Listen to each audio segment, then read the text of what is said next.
பல கோட்டைகளை பிடித்து சாதனை படைத்த அமித்ஷா அவர்கள் வருகிறார்கள். அதனால் இன்று திருச்சி மலைக்கோட்டையை தரிசித்துவிட்டு புதுக்கோட்டைக்கு செல்கிறோம். புதுக்கோட்டையில் ஜார்ஜ் கோட்டையை பிடிப்பதற்கான வியூகத்தை வகுக்கப் போகிறோம். அதனால் நிச்சயமாக ஒரு வெற்றி கிடைக்கும். அது மட்டும் இல்ல, இங்கு தொண்டர்களின் கடுமையான உழைப்பினால் ஒரு பிரம்மாண்டமான பொதுக்கூட்டம் ஏற்பாடு செய்யப்பட்டிருக்கிறது. அதிலும் கலந்து கொள்கிறோம். ஏன்னா தொடர்ந்து தமிழக அரசு மக்களை ஏமாற்றி வருகிறது.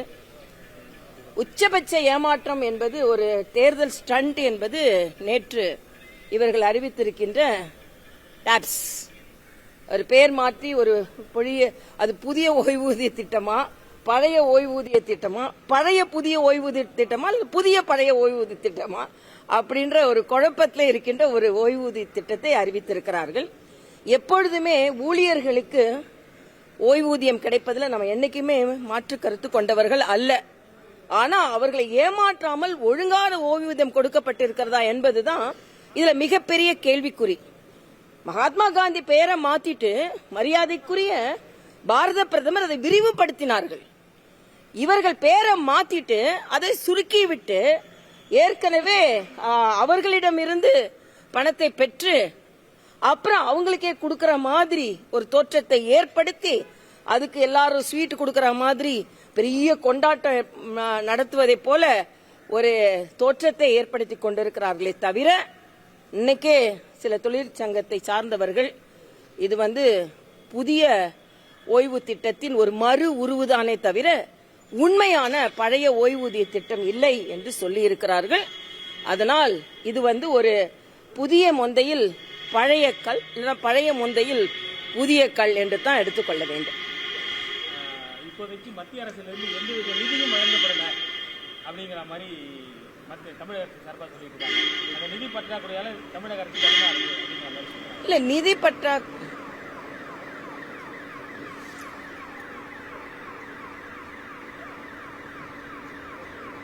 பேசுறீங்களாப்பா? அவர்கிட்ட கேக்குறீங்களா?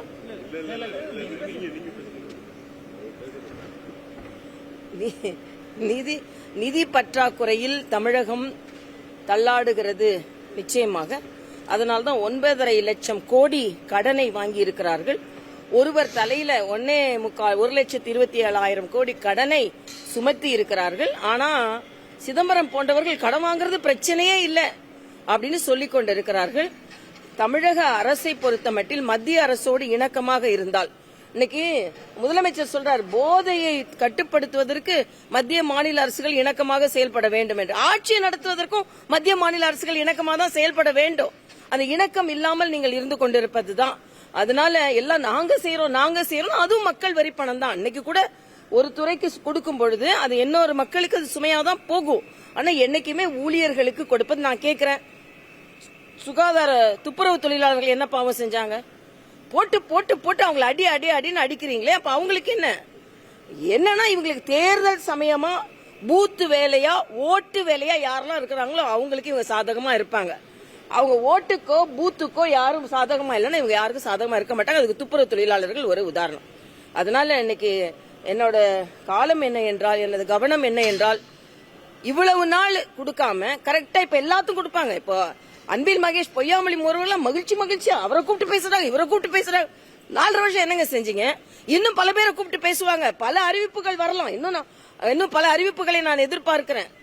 பெரிய பெரிய அறிவிப்புகள். இன்னைக்கு கூட இந்த ஓய்வூதிய திட்டம் எண்ணெயிலிருந்து நடைபெறப்படுத்தப்படும் அரசாணை இல்ல.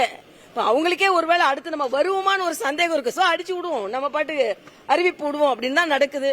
இன்னும் பல அறிவிப்புகளை நான் எதிர்பார்க்கிறேன். இன்னும் பல ஸ்வீட் எல்லாம் கொண்டாடி கொள்வாங்க. எது நடந்தாலும் ஒரு 6 மாசம் 4 மாசம் கொண்டாடி கொள்ள வேண்டும் என்பதுதான் எனது கருத்து.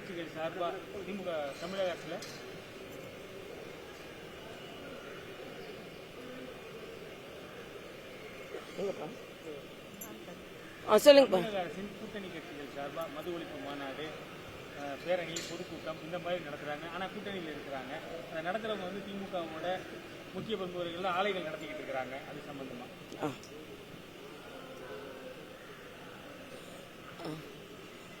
என்ன பஸ் கேட்டீங்க?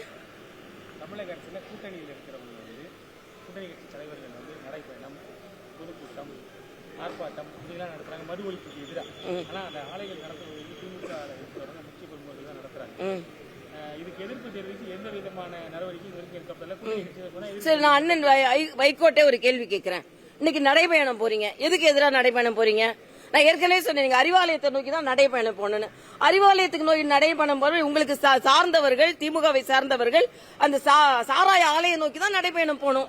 ஆக நீங்க சாராய ஆலையை மூட மாட்டீங்க, டாஸ்மாக்ல குறைக்க மாட்டீங்க, போதையை தடுக்க மாட்டீங்க.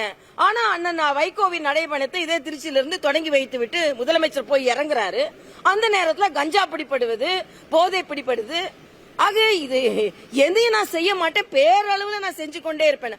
அப்பட்டமான ஒரு பொய் நாடகம் தமிழக அரசால் நடத்தப்பட்டு கொண்டிருக்கிறது. அதே மாதிரி நீங்க பாத்தீங்கன்னா நாளைக்கு 10 லட்சம் கம்ப்யூட்டர்களை கொடுக்கிறார்கள், இந்த லேப்டாப் கொடுக்கறாங்க. இல்ல நான் புதுச்சேரி ஆளுநரா இருக்கும்போது ஏறக்குறைய எல்லா +2 மாணவர்களுக்கும் கொடுக்க ஆரம்பிச்சிட்டோம். நான் தான் கையெழுத்து போட்டேன், அண்ணன் ரங்கசாமி அவர்கள் கொடுத்தார்கள். எல்லா மாணவர்களும் பலன் பெற்றார்கள். அதே மாதிரி இங்க மரியாதைக்குரிய முதலமைச்சர் அவர்கள் 10 லட்சம் லேப்டாப்புகளை நாளைக்கு அறிவித்திருக்கிறார்கள்.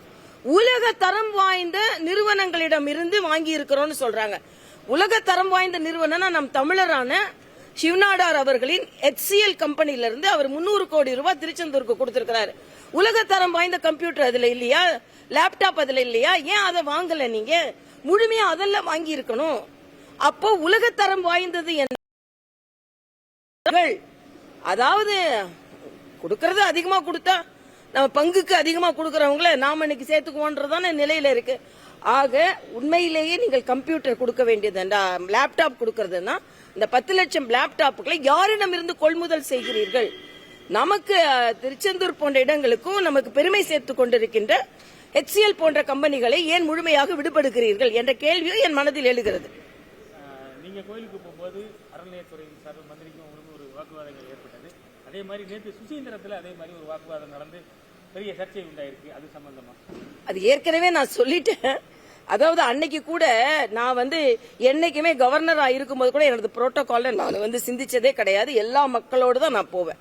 அன்னைக்கு கூட என்னோட மாவட்ட தலைவர் என்னோட உதவியாளர் வரும்பொழுது நீ மாத்திரம் போமா அப்படின்னா, இவர் தனியாவே எல்லா இடமும் போறாரு. அவ கோயில் இவரோட சொந்த சொத்து. அது மட்டும் இல்ல, நான் பொதுமக்களோட தான் போறேன். என்னைக்குமே நீங்க என் கூட கோயிலுக்கு வர பொதுமக்களை பாருங்க, என்னைக்குமே நான் அவங்களுக்கு இடையூறா இருந்ததே கிடையாது. அவங்களோட தான் போவேன். சரி, இப்ப என்ன சேகர் பாபு அவர்களோட எண்ணம் என்னன்னா, கோயில் எல்லாம் என்னமோ இவரோட சொத்து என்பது போலவும், இவர் நினைச்சாதான் யாராவது கோயிலுக்கு போகணும், இவர் நினைக்கிற மாதிரி தான் மத்தவங்க எல்லாம் நடக்கணும். சுசீந்திரம் கோயில்ல ராகு காலத்துக்கு நல்ல நேரத்தை தாண்டி சேகர் பாபு நல்ல நேரத்தை தாண்டி தேர் இழுக்க வந்ததுனால தான் சேகர் பாபுக்கு கெட்ட நேரம். எவ்வளவு நேரம் பக்தர்கள் காத்திருந்தாங்க தெரியுமா? ஆக எல்லா தேர் வடத்தையும் நான் தான் இழுக்கணும், எல்லா கும்பாபிஷேகத்தையும் நான் தான் போய் நடத்தணும். ஆனா முதலமைச்சரை கும்பாபிஷேகத்துக்கு நான் கூட்டிட்டு வர மாட்டேன். சேகர் பாபுக்கு நான் ஒரு சவால் விடுகிறேங்க. உண்மையிலேயே மதச்சார்பற்ற ஆட்சி இது நடக்கிறது என்றால் அடுத்த கும்பாபிஷேகத்துக்கு ஸ்டாலினை கூட்டுவாங்க. இஃப்தார் விருதுக்கு போறாரு, கிறிஸ்துமஸ் விழாவுக்கு போறாரு, இந்துக்களுக்கு ஏன் பாராபட்சமா நடந்து கொள்கிறீங்க? உண்மையிலேயே மதச்சார்பு உள்ளவர்களாக நடந்து கொள்கிறார்கள் என்றால் அது இந்த திமுக ஆட்சி தாங்க. சும்மா மதச்சார்பற்ற கூட்டணி என்று பெயரை வைப்பதற்கு உங்களுக்கு எந்த தார்மீக உரிமையும் இல்லை நான் சொல்றேன். தேர்தல் அறிக்கையை தயார் செய்ய மக்கள் கருத்து தெரிவிக்கலாம் அப்படின்னு திமுக சார்பில் டோல் ஃப்ரீ நம்பர் வலைதளமா தெரிவிக்கிறாங்க. தேர்தல் அறிக்கை இந்த தேர்தலில் ஏற்கனவே அடுத்த தேர்தல் அறிக்கையில மிச்சம் என்ன இருக்குன்னு பார்க்க சொல்லுங்க. ஏற்கனவே உள்ள தேர்தல் அறிக்கையில பாதி நிறைவேற்றல, அப்புறம் திருப்பி ஒரு தேர்தல் அறிக்கையை தயாரிச்சு பாதி நிறைவேற்ற மாட்டாங்க. ஒரு ஏமாற்று தேர்தல் அறிக்கை இதெல்லாம் கொடுக்கறேன்னு சொல்லி ஓட்ட வாங்குவாங்க, பின்ன கொடுக்க மாட்டாங்க. போன வாட்டி கொடுக்க சொன்ன 100 ரூபாய் மானியம் என்னாச்சு? பெட்ரோல் விலை குறைக்கிறேன்னு சொன்னது என்னாச்சு? சோ போன விதத்துல என்னாச்சுன்னு கேளுங்க. அதுக்கப்புறம் புதிய தேர்தல் அறிக்கையை பத்தி பேசலாம். நன்றி தம்பிங்களா, உங்க எல்லாம் பார்த்து.